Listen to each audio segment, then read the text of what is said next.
ਜੀ ਸਰ ਜੀ 12 ਅਪ੍ਰੈਲ ਨੂੰ ਇੱਕ ਮੰਦਭਾਗੀ ਘਟਨਾ ਆਪਣੇ ਜ਼ਿਲ੍ਹੇ ਵਿੱਚ ਵਾਪਰੀ ਸੀ ਜਦੋਂ ਤੜਕੇ ਸਵੇਰੇ 4:30 ਵਜੇ ਕਰੀਬ 4 ਜਵਾਨ ਜਿਹੜੇ ਹੈਗੇ ਆਰਮੀ ਦੇ ਉਹਨਾਂ ਤੋਂ ਕਿਸੇ ਬੰਦੇ ਨੇ ਗੋਲੀਆਂ ਮਾਰ ਕਰਕੇ ਉਹਨਾਂ ਦਾ ਕਤਲ ਕਰਤਾ ਸੀਗਾ। ਔਰ ਕਾਫੀ ਇਸ ਚੀਜ਼ ਦਾ ਸੈਂਸਿਟੀਵਿਟੀ ਸੀਗੀ ਬਿਕੋਜ਼ ਇੱਕ ਤੇ ਤਲਵੰਡੀ ਸਾਬੋ ਜਿਹੜਾ ਹੈਗਾ ਸਾਡਾ ਵਿਸਾਖੀ ਦਾ ਮੇਲਾ ਚੱਲ ਰਿਹਾ ਸੀਗਾ ਔਰ ਇਹੋ ਜਿਹੇ ਮਾਹੌਲ ਵਿੱਚ ਕੰਟੋਨਮੈਂਟ ਦੇ ਏਰੀਆ ਵਿੱਚ ਜਦੋਂ 4 ਜਵਾਨਾਂ ਨੂੰ ਕੋਈ ਬੰਦਾ ਮਾਰ ਕੇ ਚਲਾ ਜਾਏ ਤਾਂ ਉਸ ਚੀਜ਼ ਦੀ ਸੈਂਸਿਟੀਵਿਟੀ ਇੱਕ ਵੱਖਰੀ ਹੋ ਜਾਂਦੀ ਹੈਗੀ ਹੈ। ਉਸ ਤੋਂ ਬਾਅਦ ਕਾਫੀ ਅਫਵਾਹਾਂ ਵੀ ਉੜੀਆਂ ਕਿ ਦੋ ਬੰਦੇ ਸੀਗੇ ਜਿਹੜੇ ਕੁਰਤਾ ਪਜਾਮਾ ਪਾ ਕਰਕੇ ਆਏ ਸੀਗੇ ਅੰਦਰ ਔਰ ਉਹਨਾਂ ਨੇ ਆ ਕਰਕੇ ਇਹੋ ਜਿਹੀ ਘਟਨਾ ਨੂੰ ਅੰਜਾਮ ਦਿੱਤਾ ਜਿਹਦੇ ਨਾਲ ਸਾਨੂੰ ਸ਼ੱਕ ਹੋ ਗਿਆ ਕਿ ਕਿਤੇ ਟੈਰਰਿਸਟ ਇਨਸੀਡੈਂਟ ਨਾ ਹੋਵੇ। ਬਟ ਜਦੋਂ ਆਪਾਂ ਇਨਵੈਸਟੀਗੇਸ਼ਨ ਇਹਦੀ ਸ਼ੁਰੂ ਕੀਤੀ ਅਗਲੀ ਤੇ ਸਾਨੂੰ ਇਹ ਕਲੀਅਰ ਹੋਇਆ ਕਿ ਜਿਹੜਾ ਇੱਕ ਵੈਪਨ ਕੁਝ ਇੱਕ ਦਿਨ ਪਹਿਲਾਂ ਚੋਰੀ ਹੋਇਆ ਸੀਗਾ ਇੰਸਾਸ ਰਾਈਫਲ, ਉਹਦੇ ਨਾਲ ਕੁਝ ਕਾਰਤੂਸ ਵੀ ਜਿਹੜੇ ਹੈਗੇ ਚੋਰੀ ਹੋਏ ਸੀਗੇ। ਉਹੀ ਵੈਪਨ ਜਿਹੜਾ ਹੈਗਾ ਉਹ ਇਸ ਇਨਸੀਡੈਂਟ ਵਿੱਚ ਯੂਜ਼ ਕੀਤਾ ਗਿਆ ਸੀ। ਔਰ ਸਾਨੂੰ ਪਤਾ ਹੈਗਾ ਕਿ ਜਦੋਂ ਇਹੋ ਜਿਹੇ ਇਨਸੀਡੈਂਟ ਵਿੱਚ ਕੋਈ ਵੈਪਨ ਇੰਟਰਨਲ ਯੂਜ਼ ਹੋਵੇ ਤੇ ਹਮੇਸ਼ਾ ਇਹ ਮੰਨਿਆ ਜਾਂਦਾ ਹੈ ਕਿ ਕੋਈ ਨਾ ਕੋਈ ਇੰਟਰਨਲ ਬੰਦਾ ਹੀ ਇਹਦੇ ਵਿੱਚ ਇਨਵੋਲਵ ਹੈ। ਆਰਮੀ ਦੇ ਨਾਲ ਸਾਡੀ ਚੰਗੀ ਜਿਹੜੀ ਹੈਗੀ ਹੈ ਸਰਚ ਆਪਰੇਸ਼ਨਸ ਔਰ ਤਫਤੀਸ਼ ਜਿਹੜੀ ਹੈਗੀ ਹੈ ਲਗਾਤਾਰ ਆਪਾਂ ਇੱਕ ਦੂਜੇ ਨੂੰ ਕੋਆਪਰੇਟ ਕਰਦੇ ਰਹੇ ਹਾਂ ਔਰ ਇਨਵੈਸਟੀਗੇਸ਼ਨ ਕਰਦਿਆਂ ਹੋਇਆ ਕੱਲ ਸਾਨੂੰ ਇੱਕ ਬ੍ਰੇਕ ਥਰੂ ਮਿਲਿਆ ਜਦੋਂ ਆਪਾਂ ਕੁਝ ਇੱਕ ਬੰਦਿਆਂ ਨੂੰ ਸ਼ੱਕ ਦੇ ਆਧਾਰ ਤੇ ਪੁੱਛਗਿੱਛ ਵਾਸਤੇ ਆਪਣੇ ਕੋਲ ਬੁਲਾਇਆ ਹੋਇਆ ਸੀ ਤੇ ਜਿਹੜੇ ਬੰਦੇ ਨੇ ਸਾਨੂੰ ਇਤਲਾਹ ਦਿੱਤੀ ਸੀਗੀ ਕਿ 4:30 ਵਜੇ ਉਹਨੇ 2 ਬੰਦਿਆਂ ਨੂੰ ਕੁਰਤਾ ਪਜਾਮਾ ਪਾ ਕਰਕੇ ਭੱਜਦੇ ਹੋਏ ਜੰਗਲ ਵੱਲ ਨੂੰ ਦੇਖਿਆ ਹੈ। ਉਹਦੀ ਪੁੱਛਗਿੱਛ ਜਦੋਂ ਫਰਕ ਆਇਆ ਬਾਰ-ਬਾਰ ਉਹ ਬਿਆਨਾਂ ਨੂੰ ਚੇਂਜ ਕਰ ਰਿਹਾ ਸੀ ਤੇ ਅਸੀਂ ਉਹਦੀ ਸਖਤਾਈ ਦੇ ਨਾਲ ਥੋੜੀ ਪੁੱਛਗਿੱਛ ਕੀਤੀ ਤਾਂ ਉਹਨੇ ਮੰਨਿਆ ਕਿ ਉਹ ਜਿਹੜੇ 4 ਜਵਾਨਾਂ ਨੂੰ ਮਾਰਿਆ ਗਿਆ ਹੈਗਾ ਉਹ ਉਹਦੇ ਵੱਲੋਂ ਹੀ ਮਾਰਿਆ ਗਿਆ ਹੈ ਔਰ ਉਸਨੇ ਕੁਝ ਇੱਕ ਦਿਨ ਪਹਿਲਾਂ ਇਹ ਵੈਪਨ ਇੰਸਾਸ ਦਾ ਜਿਹੜਾ ਹੈਗਾ 20 ਕਾਰਤੂਸਾਂ ਦੇ ਨਾਲ ਮੈਗਜ਼ੀਨ ਸਮੇਤ ਤੇ 8 ਰੌਂਦ ਜਿਹੜੇ ਸੀਗੇ LMG ਦੇ ਉਹ ਚੋਰੀ ਕੀਤੇ ਸੀਗੇ। ਇਸੇ ਮੰਤਵ ਨਾਲ ਕੀਤੇ ਸੀ ਕਿਉਂਕਿ ਇਹਦੀ ਕੁਝ ਪਰਸਨਲ ਰੰਜਿਸ਼ ਸੀਗੀ ਉਸ ਬੰਦਿਆਂ ਦੇ ਨਾਲ ਔਰ ਇਹ ਉਹਨਾਂ ਨੂੰ ਮੌਤ ਦੇ ਘਾਟ ਉਤਾਰਨਾ ਚਾਹੁੰਦਾ ਸੀਗਾ। ਜਦੋਂ ਮੌਕੇ ਦੀ ਆਪਣੀ ਪੜਤਾਲ ਸ਼ੁਰੂ ਕੀਤੀ ਗਈ ਸੀਗੀ ਸਾਡੀ CIA ਦੀ ਟੀਮ SHO ਕੈਂਟ DSP ਸਾਹਿਬ ਔਰ SPD ਸਾਹਿਬ ਮੌਕੇ ਤੇ ਗਏ ਸੀ ਉਦੋਂ ਸਾਨੂੰ 19 ਜਿਹੜੇ ਹੈਗੇ ਨੇ ਖਾਲੀ ਕਾਰਤੂਸ ਮੌਕੇ ਤੋਂ ਬਰਾਮਦ ਹੋਏ ਸੀਗੇ ਜਿਹੜੇ ਕਿ ਇੰਸਾਸ ਰਾਈਫਲ ਦੇ ਸੀਗੇ ਜਿੱਤੋਂ ਇਹ ਵੀ ਕਲੀਅਰ ਹੋ ਗਿਆ ਸੀ ਕਿ ਇੰਸਾਸ ਰਾਈਫਲ ਮੋਸਟ ਪ੍ਰੋਬੇਬਲੀ ਜਿਹੜੀ ਹੈਗੀ ਹੈ ਜੋ ਚੋਰੀ ਹੋਈ ਹੈ ਉਹੀ ਇਹਦੇ ਵਿੱਚ ਇਸਤੇਮਾਲ ਹੋਈ ਹੈ।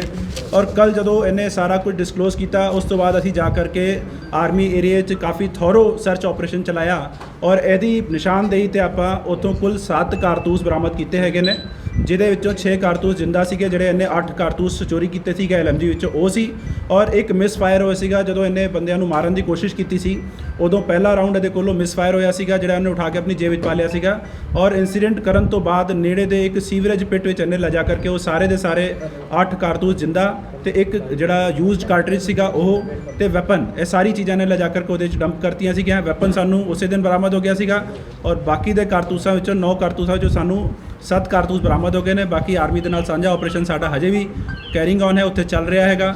ਜਿਹੜੇ ਇੱਕ ਬੈਗ ਦੇ ਅੰਦਰ ਇਹਨੇ ਵੈਪਨ ਛੁਪਾ ਕੇ ਰੱਖਿਆ ਸੀਗਾ ਉਹ ਵੈਪਨ ਦਾ ਉਹ ਬੈਗ ਵੀ ਆਪਾਂ ਬਰਾਮਦ ਕਰ ਲਿਆ ਹੈ ਤੇ ਜਿਹੜੇ ਕੱਪੜੇ 'ਚ ਇਹਨੇ ਲੁਕਾ ਕਰਕੇ ਕਾਰਤੂਸ ਰੱਖੇ ਸੀਗੇ ਉਹ ਆਪਾਂ ਕੱਪੜਾ ਵੀ ਬਰਾਮਦ ਕਰ ਲਿਆ ਹੈਗਾ ਇਹਦੇ ਕੋਲ। ਕਾਰਨ ਕੀ ਸੀ ਮੈਂ ਤੁਹਾਨੂੰ ਦੱਸ ਰਿਹਾ ਹੈਗਾ ਇਹਦੀ ਪਰਸਨਲ ਰੰਜਿਸ਼ ਸੀਗੀ ਕੁਝ ਇੱਕ ਕਾਰਨਾਂ ਕਰਕੇ ਇਹ ਆਪਸ ਵਿੱਚ ਰੰਜਿਸ਼ ਰੱਖਦੇ ਸੀਗੇ ਜਿਨ੍ਹਾਂ ਦੇ ਹਾਲਾਤਾਂ ਵਿੱਚ ਇਹਨੇ ਜਾ ਕਰਕੇ ਉਹ ਬੰਦਿਆਂ ਨੂੰ ਕਤਲ ਕਰਤਾ। ਸਰ ਨਾਮ ਕੀ ਹੈ ਇਹਦਾ ਦੇਸਾਈ ਮੋਹਨ ਨਾਮ ਹੈ। ਦੇਸਾਈ ਮੋਹਨ ਕੀ ਮਤਲਬ ਕਿ ਉੱਥੇ ਐਜ਼ ਏ ਮੈਸ ਦੇ ਵਿੱਚ ਇਹ ਸਾਰੇ ਸੰਤਰੀ ਡਿਊਟੀ ਤੇ ਕਹਿ ਲਓ ਤੁਸੀਂ ਇੱਕ ਤਰੀਕੇ ਦੇ ਨਾਲ ਸਾਰੇ ਉੱਥੇ ਇੱਕ ਪੁਆਇੰਟ ਤੇ ਹੀ 6 ਬੰਦੇ ਤੈਨਾਤ ਸੀਗੇ ਔਰ ਸਾਂਝੀ ਡਿਊਟੀ ਕਰਦੇ ਹੁੰਦੇ ਸੀ ਵਾਰੀ ਉਹਦੇ ਵਿੱਚੋਂ ਇੱਕ ਬੰਦਾ ਆਇਆ ਸੀਗਾ ਜਿੰਨੇ ਬਾਕੀ ਦੇ 4 ਬੰਦੇ ਜਿਹੜੇ ਹੈਗੇ ਉਹਨਾਂ ਨੂੰ ਮੌਤ ਦੇ ਘਾਟ ਉਤਾਰਿਆ। ਸਰ ਇਹ ਇੱਕ ਗੱਲ ਸਾਹਮਣੇ ਆ ਰਹੀ ਸੀ ਕਿ ਜਿਹੜਾ ਵੈਪਨ ਸੀ ਉਹ ਕਿਸੇ ਖੱਡੇ 'ਚੋਂ ਮਿਲਿਆ ਸੀ ਜਿਸ ਪਾਣੀ ਖੜਾ ਸੀ।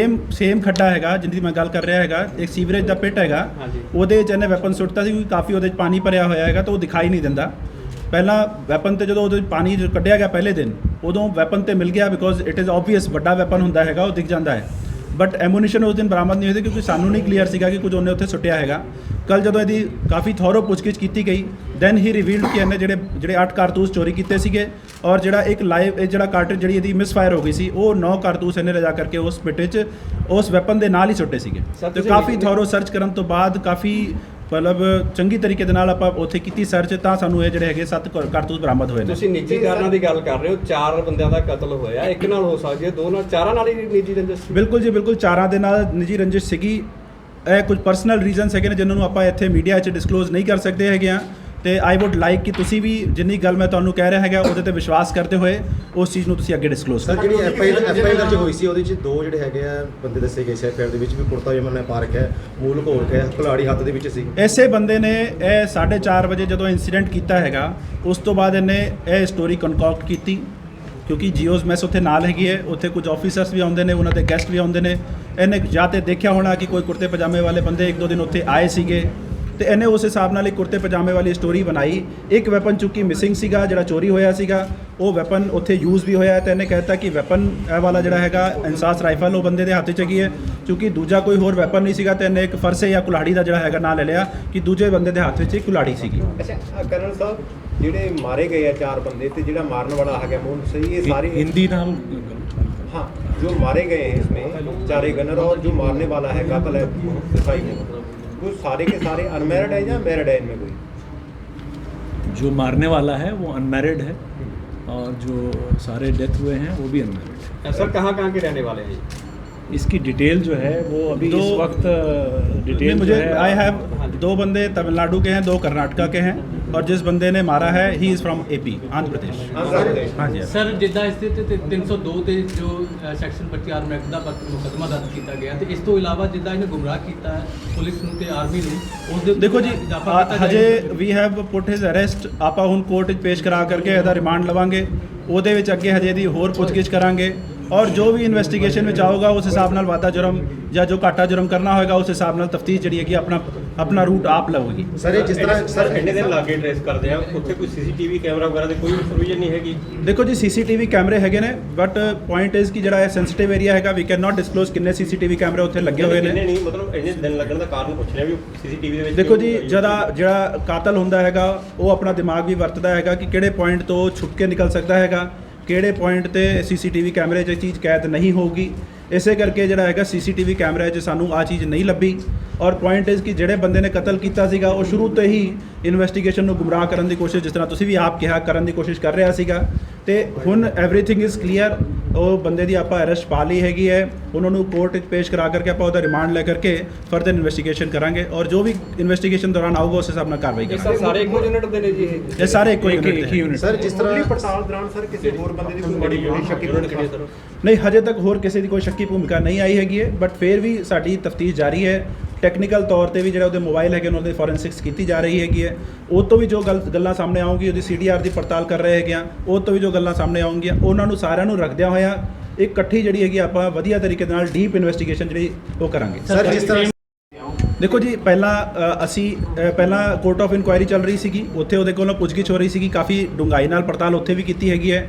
ਉੱਥੇ ਵੀ ਉਹਨੇ ਕਈ ਤਰੀਕਾਂ ਦੀਆਂ ਕਹਾਣੀਆਂ ਬਣਾ ਕਰਕੇ ਦੱਸੀਆਂ, ਜਿਹਦੇ ਬੇਸ 'ਤੇ ਸਾਡਾ ਸ਼ੱਕ ਜਿਹੜਾ ਹੈਗਾ ਲਗਾਤਾਰ ਪੱਕਾ ਹੁੰਦਾ ਚਲਾ ਗਿਆ। ਫਿਰ ਅਸੀਂ ਜਦੋਂ ਆਪਣੇ ਕੋਲ ਲੈ ਕਰਕੇ ਆਏ, ਉਹਨੂੰ ਜਦੋਂ ਪੁੱਛ ਪੜਤਾਲ ਕੀਤੀ, ਉਹਦੇ ਵਿੱਚ ਉਹਦੇ ਕੁਝ ਸਟੇਟਮੈਂਟ ਸੀਗੇ ਜਿਹੜੇ ਕਿ ਵੱਖਰੇ ਟਾਈਮ ਤੇ ਵੱਖਰੇ ਸਟੇਟਮੈਂਟ ਦੇ ਰਿਹਾ ਸੀਗਾ। ਉਸੇ ਕਰਕੇ ਸਾਨੂੰ ਸ਼ੱਕ ਜਿਹੜਾ ਹੈਗਾ ਸਾਡਾ ਵੱਧਦਾ ਗਿਆ, ਔਰ ਫਿਰ ਜਦੋਂ ਆਪਾਂ ਡੂੰਘਾਈ ਨਾਲ ਉਹਦੀ ਪੁੱਛਗਿੱਛ ਕੀਤੀ ਤਾਂ ਹੀ ਰਿਵੀਲਡ ਐਵਰੀਥਿੰਗ ਜਿਹੜੀ ਕਿ ਉਹਨੇ ਕੀਤੀ ਸੀਗੀ।